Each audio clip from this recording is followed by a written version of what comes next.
Hey, this is Matt once again. Welcome back to another video, and this is a paid request for James. Thank you so much for that.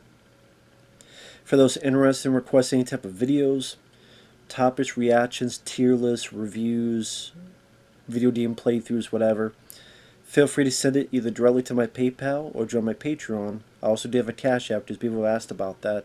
Links are in the info box. I'll get to it as soon as I can. Thank you for that. And this is for A Kid in King Arthur's Court from 1995, which I've heard of the film for many years. But I never got around to watching it. Just to be honest, I never really had a desire.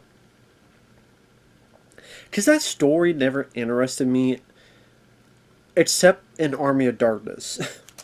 A guy from modern time going back to the days of the knights and Merlin. I think Army of Darkness worked because of the way Bruce Campbell handled it and Sam Raimi's direction. I like Army of Darkness. That's a fun one. But other films like Black Knight with Martin Lawrence did that. Because I don't really care about the medieval time period. I did Army of Darkness made it work.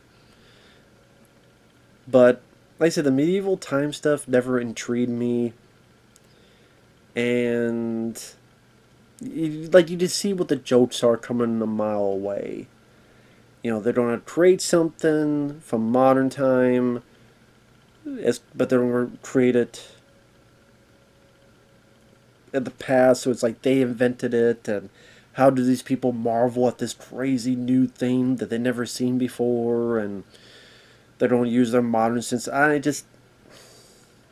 Anyway, well, the idea never intrigued me. But it's written by Michael Gottlieb, who did Mannequin, who I enjoy. I enjoy that film, and I do enjoy Tim Control. She's very beautiful in that, so when I say who I enjoy, Tim Control is beautiful in that. Andrew McCarthy's in that. The song, Nothing's Gonna Stop Us Now. Mannequin's fun. And then he did Mr. Nanny, the Hulk Hogan film, which is not good, but I have a lot of nostalgia memories about that. Very nostalgic, where even out of the blue, I remember a song, I don't want to go to school.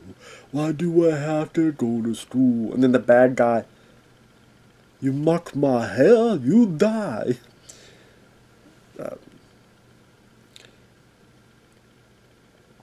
But I wouldn't call it a good film, but there's a lot of nostalgia brain cells popping up when I hear about that movie. Sadly, apparently that director died in a motorcycle accident, so that's too bad. But yeah, this film stars Thomasine Nicholas, who would later be in the American Pie films. He was also in Halloween Resurrection. And believe it or not, there was a sequel to this film, which I never knew about that. But yes, 2 years later, there was a sequel.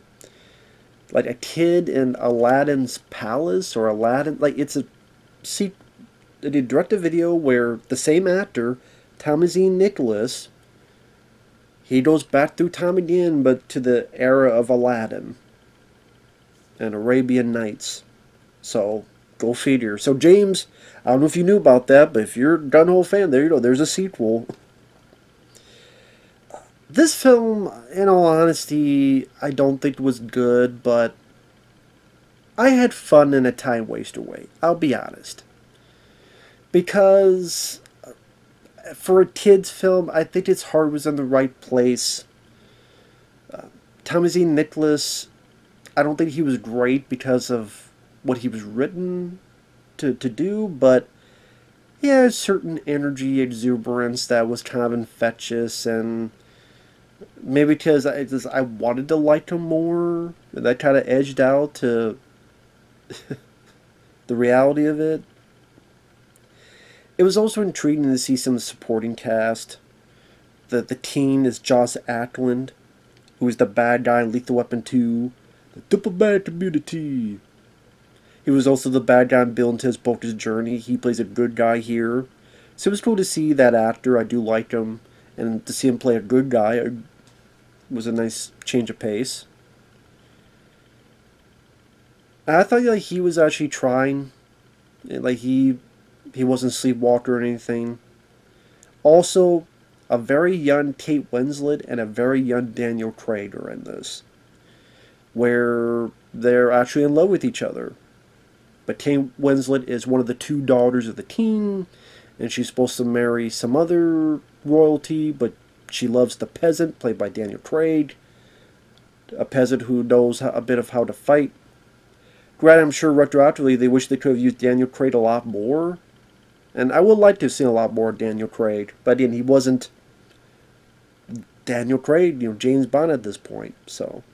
But he teaches Thomas E. Nicholas a little bit about weapons and riding a horse and stuff.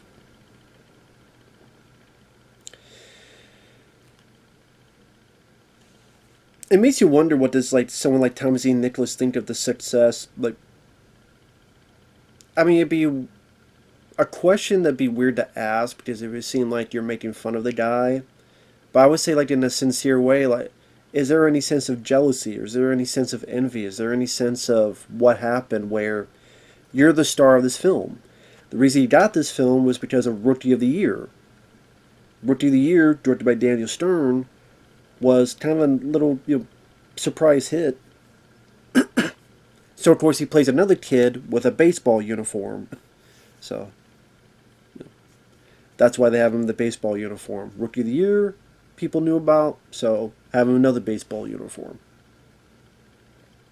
So here you are, you're starring in another film, and okay, here's some folks here that just got so much more success. Now again, American Pie films, he got some success, but you see how these other, like Kate Winslet, Oscars, Titanic, and Oscar. I don't know if she won. I know she was nominated. She might have won. Can't remember. If so, I don't know what films. But I know she was nominated. And then Daniel Craig with the James Bond success and Knives Out and all the other stuff. You ever want to Thomas Nicholas go, what happened to me? Or I need to fire my agent or something of that nature. Now the story, it's based on the old A Connecticut Yankee in King Arthur's Court. I believe that's what the title of the story is. He's at a baseball game. He's striking out. People giving him crap. And almost immediately out of the blue, there's an earthquake. He falls through in a really bad effect. Apparently Merlin called out for a hero, and they brought him. And he falls on a character named the Black Knight, who runs off. Of course, Thomas is freaked out, so he runs off. He later gets caught, brought to the king, and he's in the age of Camelot. So you have King Arthur, played by Joss Ackland. Your bad guy is Art Malik as Belasco. I recognize the actor. He was the bad guy in True Lies. So okay, cool. The guy who was that crazy. So he went from a James Cameron film, True Lies, to a King Arthur's Court. So it felt like a bit of a downgrade for him. But hey, it's still another movie. I get to star in it. I played the bad guy again. So maybe not up the level of True Lies, but okay. Because True Lies was 94, this was 95. But I mean, Art Malik, he does a good job as the villain. And it's one of those films that it is a kids film of the 90s. So there's going to be stuff that... There's similar jokes I would... Like the first two Ninja Turtle films, which I love dearly. But if I didn't watch those when I was a kid, if I wasn't into Ninja Turtles... Maybe I will look at that humor in a different way, kind of like how I'm looking at this humor in a different way, because, for what I understand, this is a film a chunk of people do like. It was part of their childhood. They have a lot of nostalgia for it. And I could see why. I could see why. Like, if I was a kid, I probably would have had some fun with this. And I did have some fun, because, again, kind of my... I could see... 12-year-old me watching this and be like, okay, I'm getting some fun out of this. Like, for example, the bad guy wants combat with him. So he uses Combat Rock, where he has his, portable CD player and put some stuff and blast music. Now, granted, I thought they were going to go with the, oh my god, what sorcery is this? How can you play music with no instruments? They don't. They just kind of forget about it. So that seems like something that they could have done something with, and they didn't. Like, you know, why is no one going, where did that music come from? What is this? You're a sorcerer. You're a magician, Harry. What the hell? So I don't know why they don't go with that, but okay. The daughter, who's not Kate Winslet, but the other daughter, her and Thomasine Nicholas, they started liking each other. He'll say lines like, if I don't get home, I'll be grounded. Or, hey, that's okay, everybody picks me last. When he's talking to Merlin, who's being shown in the water, and he's like, look, your wetness. I wasn't, I need to get home. If I don't get home, I'll be grounded. I didn't ask to be here. And then Merlin's like, well, I made a mistake, but maybe I didn't, so, oh well, I guess we'll see what happens. So it seems like Merlin has the power to send him back, but it's like, well, maybe I did make a mistake. Who knows? Maybe you'll die. Maybe you won't die. All thanks for giving the guy the choice, you ass. Merlin's a dick. It's like, okay, yeah, you may die, and you have no training, but shit happens. Thanks, dick. Daniel Craig gives Thomas an axe and helps him train at jousting. And, I figured this would happen. Thomas has the blacksmith make some stuff that would be in his age. Like, he had a bag, but I guess in the bag was roller skates. Although I thought the bag was pretty small, and these roller skates are pretty big, but I guess he had them there. So he makes him make another pair of roller skates for the girl. At one point, makes him make a damn mountain bike. Shows King Arthur about bubble gum. No, don't swallow it. Here, have another one. You don't swallow it. And then, what was the other thing? Oh, he makes a Big Mac, and they call it a Big Mac, so... If McDonald's didn't sponsor this, then you just gave him a free plug. I should have looked that up. I wonder if McDonald's did sponsor this. They might have. Did they also like those glass mugs and stuff like some of them had? Maybe like the cups. Maybe like the cups. I don't know. Maybe they didn't, but... So there's a lot of dialogue, like, Your Highness, your chain has been royally pulled. As in, you've been tricked.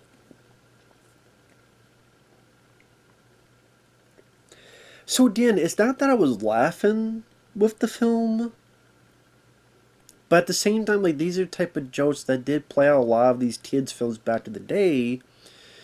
So in a weird way, like, that nostalgia bug was pulling on me, but at the same time, it's like, maybe because I'm so much older, while unless it is a favorite of mine, like Ninja Turtles 1 and 2 and other stuff, that it's like, I'm not laughing at it, but at the same time, there's a sense of familiarity of, these type of films, and I think what is with this type of filmmaking, it's harmless. In a way, it's harmless. And even films like this, which is not high art stuff, I still miss these type of films because they seem to mean well as just being silly, goofy entertainment.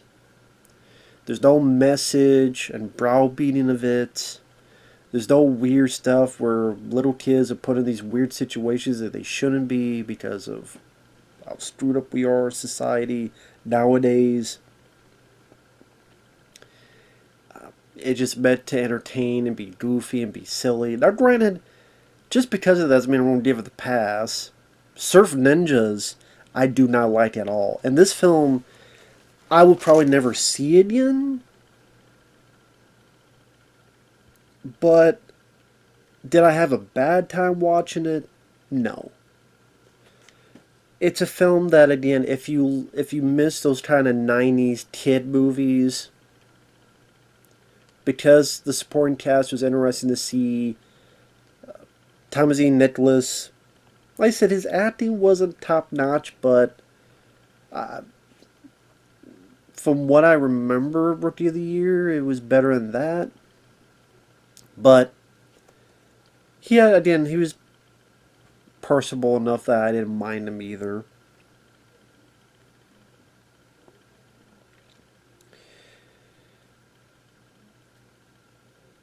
But I will admit, there are times I'm watching a film going, this went in the theaters?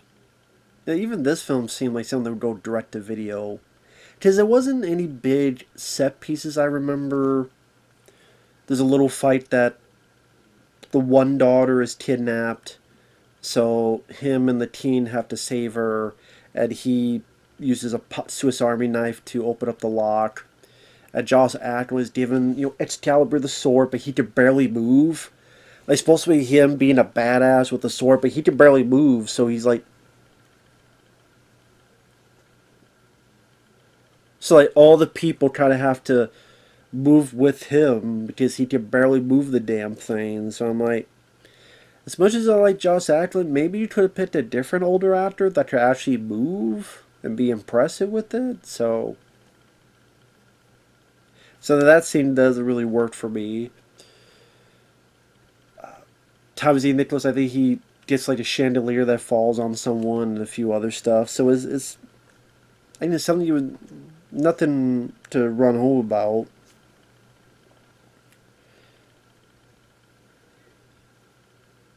Apparently, also CD players can shoot lasers. Now, I didn't know this because I had a CD player, but apparently, if you open up a CD player, a beam of red laser will shoot out and blind you and makes the guy fall back. I don't have a CD player anymore. I haven't had a CD player in a long time, but I guess I have to look into if CD players really did shoot lasers like that. I'm like, how? And why? Why would a CD player shoot a laser like that? I don't know. Like the way it does. I don't know. You're not supposed to think about it. Even the ending was a bit weird. Spoilers. Because they rescue the girls, or the girl, they rescue, they're back.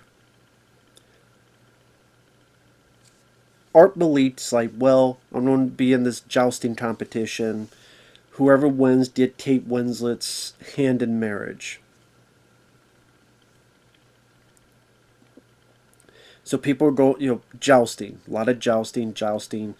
Well, the jousting scenes are fine. Granted, what if I remember not minding in the medieval times was A Knight's Tale with Heath Ledger? But I think because that one is like, yeah, it takes place in medieval times, but they made a much more modern sensibility with the music, with the dialogue, with the jokes. And so that was a bit more my cup of tea. I do remember not minding that. I remember the jousting scenes being really good in that film, like really hard hitting. But it's been forever since I've seen that. Rest in peace to Heath Ledger. But the jousting scenes are fine, but yeah, again, spoilers. Daniel Craig is jousting Art Malik because Daniel Craig wants Kate Winslet to marry him. The guy blinds Daniel Craig and they hit Daniel Craig, but he doesn't fall off. So I guess because you don't fall off the horse, you're still in it. And then they replace him with Thomas E. Nicholas. And because he's so short, the bad guy takes the head off, but he's still fine. He's able to joust the guy and get him off the horse. But then he reveals that it's Thomas E. Nicholas.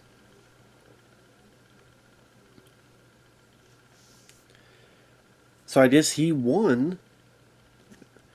So now it's him to marry Kate Winslet, but he's like, well, actually, I don't want that. So now it makes it seem this whole thing was pointless. So, of course, the idea would be, teen, how about you just say, you know what, this whole joust stuff is BS anyway. Let's not do this in the first place.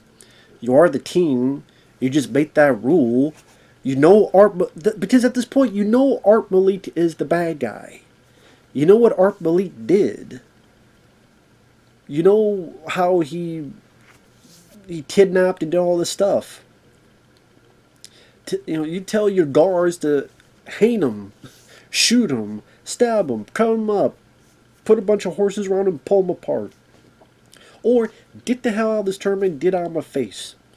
You know what? My girl can marry whoever she wants. Screw all this BS.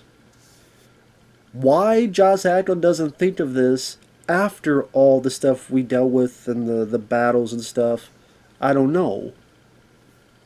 If he was had this mentality, and then you have the battles at the end, with the save him using Excalibur, okay, that would make a bit more sense. But the fact he used Excalibur and fought the bad guys and knows who the leader is, and the daughter tells you who kidnapped her, and then allows him, I feel like it should be switched up. The jousting and the action, it felt like that'd be switched, but it's not. So the fact that the teen still allows this to happen when he's the teen just didn't really make a whole lot of sense. Maybe they did try to explain it, and I didn't understand the explanation. Feel free to explain to me. And then again, Thomas Ian Nicholas wins, and he's like, well, I don't want to marry her. Okay, well, Daniel Craig loves her. Oh, and by the way, the Black Knight, who actually is not a bad person, gives to the poor, is actually Kate Winslet. So she was in the crowd. That means in the crowd, when people are going, she left. No one knows her left. No one knows her get to the horse. No one knows her get the Black Knight suit on. And then there she is. And then Joss Ackland's like, oh, my daughter. You know what? You're right. Fuck all this shit. I'm like, why didn't you think about this when you saved her? Earlier. Well, not her. You saved the other daughter. Not Kate Winslet. You saved the other girl. Because Art Malik took the other daughter who Thomas likes because I'm going to take your sister, and if you don't marry me, I'm going to do something to your sister. So they saved that girl, not Kate Winslet. So they saved her. But it's like she could tell her dad, hey, and then Kate Winslet be like, yeah, Art Malik wanted me to marry him, and that's why he took my sister, your other daughter. Whatever. I will say I did laugh where the bad guy's like, your blood is mine, and Thomas's reaction is, hey, chill out, dude. Something about that made me laugh. I don't know why, it was so, just something about, just something about that, like, hey, chill out, dude. Like, I don't know why that made me laugh, but it did. I gotta admit. And so he goes back to the present, but back a little bit before the baseball game, or before the strikeout. He has a bit more confidence, hits the home run, succeeds. And then I guess also a version of that girl and a version of Joss Ackland are there. I don't know what's that supposed to mean. Like their ancestors happen to be at the same game at the same place. And I don't know. You're not supposed to think deeply. It's just, oh well, in a way they're still around, but not really. But they are. I don't know. Fuck it. So it's a silly movie. It's a goofy movie. It's definitely a movie of its time. The effects, the very, very few that there are, aren't that great. There's not a whole lot of action. There's a lot of definitely goofy 90s kid antics. But again, even though I didn't grow up with it, there's still a sense of nostalgia watching this. There's still a harmless factor. Again, there's no messaging. There's no fart jokes. There's not really much inappropriate jokes. It's... Again, it was cool to see a young Daniel Craig and Kate Winslet. Again, I do like Joss Ackland's performance as this teen who's a bit goofy, a bit silly, but then realizes his people are in trouble and wants to help, being sincere about it, even though he can barely move in a fight. Art Malik, I mean, yeah, I would say his bad guy in True Lies was better, but He made for a decent enough bad guy. You know, there's not a lot of great sword scenes. I think that could have been a possibility. Like Daniel Craig having sword scenes, and I think his character should have been propped up much. Like have him have a sword fight with Art Malik or something. Like that would have been a better than the jousting bit. Like you have the jousting bit where Thomas E. Nicholas wins, okay, but then like maybe he wants to kill the kid, and then Daniel Craig steps in and goes, you know what? How about you take me on? I'm just a peasant, right? You want to talk about combat? Me and you for Kate Winslet's hand. And then they have a fight and you have choreography. Like that I think would have been a bit better of a fight, a bit better of a finale. Give Daniel Craig a bit more to do. Like I say, he wasn't famous at this point, but you see, he could be a good actor, and he is. I do like him. I know a lot of his films have flopped. That's not James Bond or Knives Out, but I love Cowboys and Aliens. I think this is an underrated film. I liked Dreamhouse. A lot of people did not. I liked it. There's some issues, but I liked Dreamhouse. And I've liked some of his James Bond films. Casino Royale. I think Skyfall is his best one in the James Bond movies. But anyway, it's a silly film that, it was a time waster. I didn't hate the movie. And like I said, if you're nostalgia for 90s kids movies of that level, you give it a watch. See how you think of it. And again, there is a sequel.